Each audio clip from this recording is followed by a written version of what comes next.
இன்றைக்கி நம்ம பார்க்க போகிறது ஒரு புக் ரிவ்யூ வீடியோ தாங்க. இந்த புக்கோட பேர் பார்த்திங்கன்னா சிக்க வீர ராஜேந்திரன்.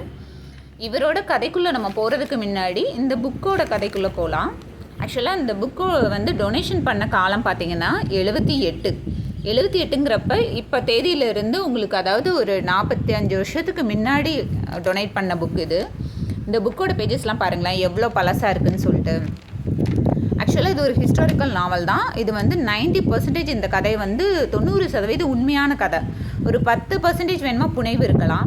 இந்த உண்மையான கதைகள் எப்பயுமே சரித்திர கதைகள் படிக்கிறப்ப நம்ம என்ன பண்ணணும்னா நம்ம வந்து அந்த வருஷங்கள் தெரிஞ்சுக்கணும். ஓரளவுக்கு எத்தனை வருஷத்துக்கு முன்னாடி நடந்துச்சு என்ன மாதிரிங்கிறத நம்மளும் தெரிஞ்சுக்கணும். இந்த கதை வந்து ஆரம்பித்த காலகட்டம் பார்த்திங்கன்னா 1780 1834 வரைக்கும் நடந்த ஒரு கதை தான் இது.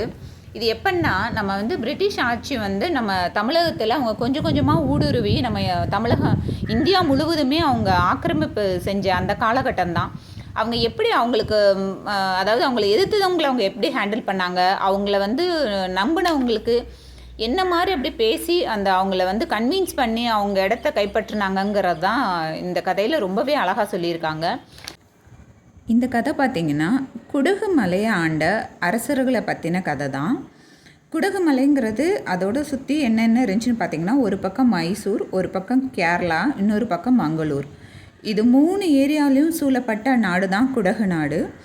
இதில் பார்த்திங்கன்னா உங்களுக்கு வந்து இந்த அரசாங்கத்தில் அரசர்கள் ஆண்டப்போ பார்த்திங்கன்னா இந்த 3 அரசாங்கத்தினாலையுமே குடகு மலைக்கு எப்பயுமே ஒரு டிஸ்டர்பன்ஸ் இருந்துக்கிட்டே தான் இருக்கும்.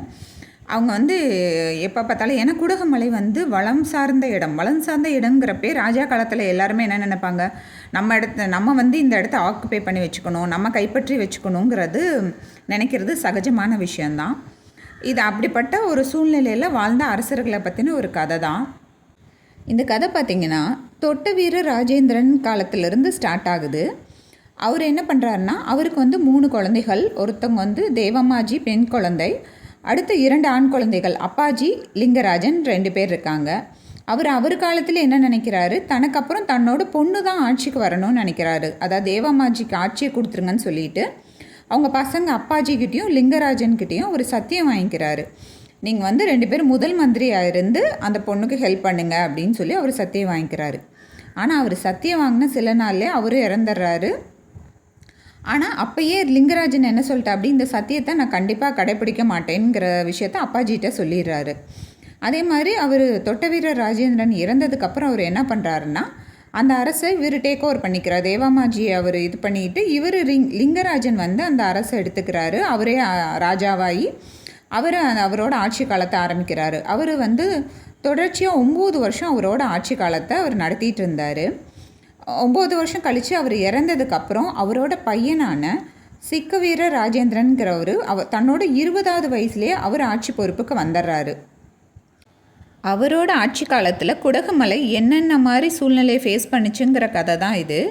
இதை நீங்கள் பார்த்தீங்கன்னா அவருக்கு வந்து ஒரு தங்கச்சி இருக்காங்க. அவங்க பேர் வந்து தேவம்மாஜி, அவங்களோட வீட்டுக்கார பேர் வந்து சென்ன பசவன். இவர் என்ன நினைக்கிறாரு, இவங்களுக்கு ஒரு குழந்தை பிறந்துட்டா அதுவும் நாளைக்கு ஆட்சி பொறுப்புக்கு வந்துடும், இதனால் நாளைக்கு நம்மளோட குழந்தை அவருக்கு வந்து சிக்கவீர ராஜேந்திரனுக்கு ஒரு குழந்தை இருக்கு, பெண் குழந்தை, அதுக்கு ஆட்சி பொறுப்பு கிடைக்காம போயிடும் அப்படிங்கிறனால இவர் என்ன பண்ணுறாரு, தேவம்மாஜியை அவரோட கஸ்டடியிலேயே அதாவது அரெஸ்ட் பண்ணி வச்சிடறாரு, சிறையில் அடைச்சிட்றாரு. சிக்கவீர ராஜேந்திரன் அவர்களுக்கு வந்து 3 மந்திரிகள் இருக்காங்க. அவங்க வந்து போப்பண்ணா ஒருத்தர், லக்ஷ்மி நாராயணையா ஒருத்தர், பசவன் ஒருத்தர். இவங்க 3 பேருமே வந்து அவரோட மந்திரிகள். இதில் பார்த்திங்கன்னா இவங்க ஏற்கனவே வந்து சிக்கவீர ராஜேந்திரன் பார்த்திங்கன்னா அவர் வந்து மக்களை எவ்வளோலாம் கொடுமைப்படுத்த முடியுமோ, மக்களுக்கு எவ்வளோலாம் கெடுதல் பண்ண முடியுமோ அவரால் முடிஞ்ச அளவுக்கு அவர் ஏற்கனவே செஞ்சுட்டு தான் இருக்கார். நம்ம வந்து பார்த்த வரைக்கும் பார்த்திங்கன்னா நம்ம வந்து கதைகள் மூலிமா படித்த வரைக்கும் ராஜா வந்து நல்லவர், மக்களுக்காக காப்பாற்றுவாங்க, எல்லாமே நம்ம அப்படி தான் படிச்சுட்டு இருந்திருக்கோம். ஆனால் அவரோட ஒரு நெகட்டிவ் வேர்ஷனை வந்து இப்படியும் இருக்காங்க அப்படிங்கிறத வந்து ஒரு தெளிவாகவே சொல்லியிருக்காங்க இந்த புத்தகத்தில். இவ்வளோ பகிரங்கமாக ஒரு ராஜா பற்றி சொல்லியிருக்காங்கன்னா உண்மையிலே அதுவே பெரிய விஷயந்தான். அதில் பார்த்திங்கன்னா இதில் போப்பண்ணாவும் லக்ஷ்மி நாராயணையா இந்த 2 மந்திரியுமே வந்து இவரை நல்வழிப்படுத்தணுங்கிறதுக்காக அவங்க நிறைய விஷயம் சொல்லுவாங்க. ஆனால் எப்போவுமே கெட்டது பண்ணுறப்ப நம்ம நல்லது சொன்னால் எடுக்காது இல்லையா, அதனால் அவங்க சொல்கிறது அவருக்கு பெருசாக இருக்காது. ஆனால் பசவன் பார்த்திங்கன்னா அவர் கூடயே இருந்துக்கிட்டு அவர் பண்ணுறது எல்லாமே கரெக்டுங்கிற மாதிரியே அவர் பண்ணுவார். அதனால் அவருக்கு அவர் மட்டும்தான் ரொம்ப பிடிக்கும். மத்தபடிக்கு இவங்க சொல்கிறதுக்கு அவர் கேட்கவே மாட்டார்.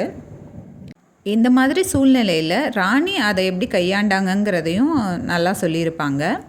இந்த சூழ்நிலையில் பார்த்திங்கன்னா 3 பேர் அடுத்த அரசாளணும்னு நினைப்பாங்க. அது யாருன்னு பார்த்திங்கன்னா, எனக்கு ஆட்சியே வேணான்னு சொல்லிட்டு போனார் பார்த்திங்களா அப்பாஜி, அவரோட பையனை ஆட்சிக்கு கொண்டுட்டு வரணும்னு அவர் நினைப்பார். சென்ன பசவன்னையா அவரோட மனைவி தேவமாஜி ஆட்சிக்கு வரணும்னு அவர் நினைப்பார். அதே மாதிரி பகவதி பசவன் ஆட்சிக்கு வரணும்னு நினைப்பாங்க. இதெல்லாம் ஏன் அப்படிங்கிறத கடைசியில் நமக்கு அந்த கதைகளில் சொல்லியிருப்பாங்க எதனாலன்னு. இதுக்கு இவங்களுக்கெல்லாம் முன்னாடியே பிரிட்டிஷ் அரசாங்கம் இந்த குடகை எப்படி கைப்பற்றணுங்கிறதுல அவங்க ஒரு பிளான் போட்டு வச்சுருப்பாங்க. வளமிக்க நாடு, நம்ம சுற்றி வர எல்லாத்தையும் கைப்பற்றிட்டோம். இவங்க மைசூரை கைப்பற்றுறப்ப தொட்ட வீர ராஜேந்திரா அவங்களுக்கு ஹெல்ப் பண்ணனால மட்டும்தான் குடகை கொஞ்ச நாள் விட்டு வச்சுருந்தாங்களே ஒழிய அவங்களுக்கும் அந்த ஆசை இருக்கும். இவங்கெல்லாம் சொன்னதுக்கப்புறம் அவங்க ஏன் நம்மளே அதை டேக் ஓவர் பண்ணால் என்ன அந்த குடகை அப்படிங்கிற ஆசை அவங்களுக்குள்ளே ரொம்பவே அதிகமாக வந்திருக்கும். அப்படி அவங்க டேக் ஓவர் பண்ணதுக்கப்புறம் அந்த அரசாங்கத்தை மீண்டும் கொடுத்தாங்களா, தொட்ட வீர ராஜேந்திர பரம்பரை திரும்ப அதை ஆண்டாங்களா, என்ன மாதிரி கதைங்கிறது தான் இந்த கதை ரொம்பவே அழகாக கொண்டு போயிருக்கோம். பிரிட்டிஷ் அரசாங்கம் எவ்வளோ நேக்காக உள்ள நுழைஞ்சு எவ்வளோ அழகாக ஆட்சி பொறுப்பை விட்டு அவங்கள நீக்கி அதை எடுத்துக்கிட்டாங்கங்கிறதெல்லாம் ரொம்பவே அழகாக சொல்லியிருப்பாங்க. அதாவது அவங்களுக்கு பிடிக்காதவங்களோட அவங்க போராடி வெற்றி பெற்றாங்க, அது ஒரு கேட்டகரி. அவங்களுக்கு அவங்களோட ஃப்ரெண்ட்ஷிப்பாக இருந்தவங்க கூடயும் அவங்களுக்கு வேணுங்கிறப்ப அதை எவ்வளோ நேக்காக எடுத்துக்கிட்டாங்கங்கிறதையும் இந்த கதையை விட வேறு எந்த கதையும் அவ்வளோ அழகாக சொல்ல முடியாதுங்க. உங்களுக்கு பழங்காலத்தில் எப்படி நம்ம கையை விட்டு நம்ம நாடு போச்சு அப்படிங்கிறத தெரிஞ்சுக்கணுன்னா நீங்கள் கண்டிப்பாக படிக்க வேண்டிய கதை இந்த கதை. இந்த புத்தகம் பார்த்திங்கன்னா நீங்கள் ஏதாவது லைப்ரரிலையாவது இல்லாட்டி பழைய புத்தக கடையில் தான் தேடி படிக்க முடியும். ஏன்னா இது நேஷ்னல் புக் ட்ரஸ்ட்காரவங்க தான் இதை பப்ளிஷ் பண்ணிகிட்டு இருந்தாங்க. இப்போ அதை ஸ்டாப் பண்ணிட்டாங்க. நான் சர்ச் பண்ணி பார்த்தேன், எனக்கு கிடைக்கல. நான் ஒரு பழைய புக் ஷாப்பில் தான் வாங்கி படித்தேன். இதில் எனக்கு நெட்டில் கிடச்ச பிக்சர்ஸ் எல்லாம் உங்களுக்காக நான் அட்டாச் பண்ணியிருக்கேன் இந்த வீடியோவில். உங்களுக்கு இல்லை நான் ஆன்லைனில் என்னால் இந்த புக்கு படிக்க முடியும் அப்படின்னு தோணுச்சுன்னா நீங்கள் நான் ஒரு லிங்க் கொடுக்குறேன், அந்த லிங்க் மூலிமா நீங்கள் படிச்சுக்கோங்க. இதானா 500 பக்கங்கள் உள்ள புக்கு தாங்க. உங்களுக்கு இந்த வீடியோ பிடிச்சிருந்தா சேனலை லைக் பண்ணுங்கள், ஷேர் பண்ணுங்கள், சப்ஸ்கிரைப் பண்ணுங்கள்.